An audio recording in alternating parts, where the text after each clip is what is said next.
if it's a free, democratic society, there are many different movements within the society.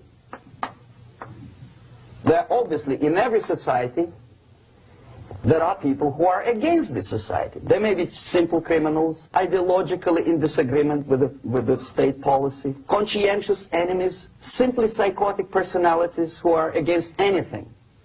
Right? All these movements will be directed in one direction, right?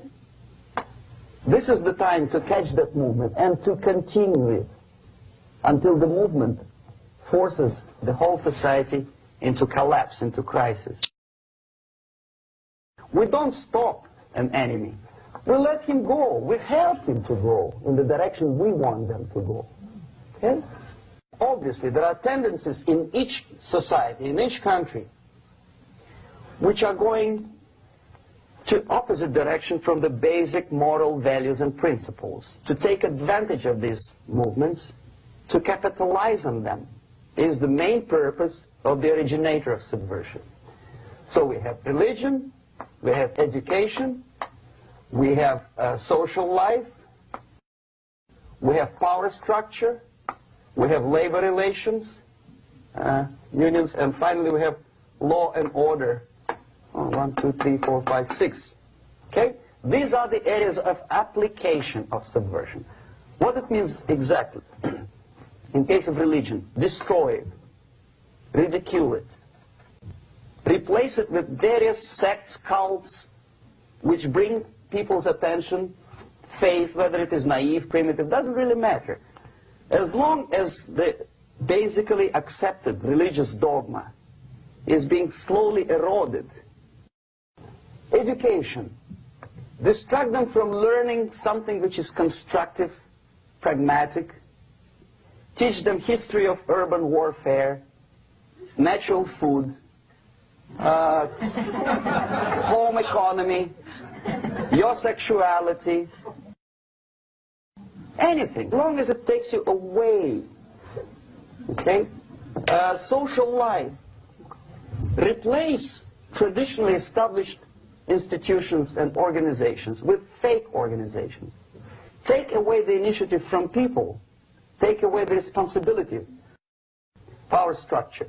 Okay, the natural bodies of administration, which are traditionally either elected by people at large or appointed by elected leaders of society, are being actively substituted by artificial bodies.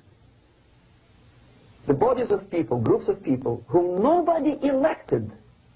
Never. As a matter of fact, most of the people don't like them at all, and yet they exist.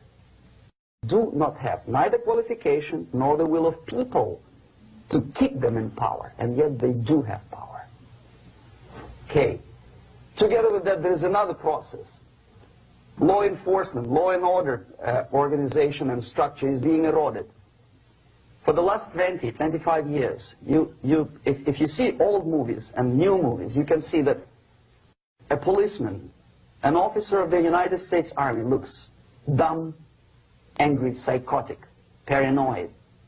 A criminal looks nice, and he's unproductive only because society oppresses him. A policeman is a big, rude policeman. He abuses his power. You know? A generality, generalization like that. The hatred, the mistrust to the people who are supposed to protect you and enforce law and order. Moral relativity. Okay, labor relations.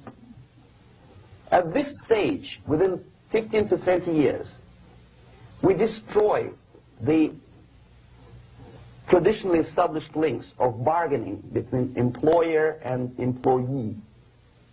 Millions of people suffer from that strike because the economy now is interdependent. It's intertwined like one body. What is the motivation for strike? Improving a worker's condition? No, obviously it's not. Then what is it? Ideology. To prove to these capitalists. And the obedient horde of workers, like sheep, follow these people. And they cannot disobey. Why? Because if they do, you know what happens to them. Pickets. Whenever trade union strikes, we have influx of propaganda, mass media, ideological dissemination. The workers' right, and we repeat it like parrots. Yes, workers' right. To reverse this process, do not elect them to the seats of power, whether it is municipality level, state level, or federal level. It has to be beaten in the heads of American voters that a person like that in the seats of power is an enemy. Do not be afraid of this word. It is an enemy. Strike with the power of spirit and moral superiority. If you don't have the power, it's high time to develop it. And that's the only answer.